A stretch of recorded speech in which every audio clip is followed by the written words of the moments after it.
Welcome to the bitoftrade AllPay crypto widget tutorial series, where we'll guide you through using this powerful tool to enhance your cryptocurrency trading experience. In this tutorial, we'll show you how to implement the swap feature using the bitoftrade AllPay crypto widget. Step 1. Customizing the widget.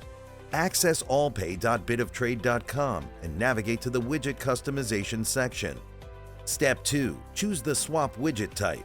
Choose your colors, networks, and tokens.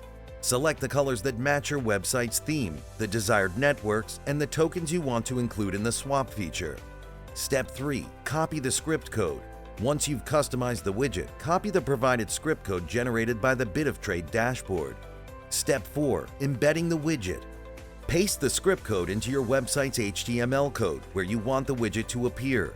Step 5. Implementing the swap feature. With the widget embedded and customized, your website visitors can now enjoy seamless and secure cryptocurrency swaps. By following these simple steps, you can provide your users with a convenient way to trade cryptocurrencies using the AllPay bitoftrade crypto widget. Visit bitoftrade.com to learn more and unlock the full potential of the AllPay crypto widget.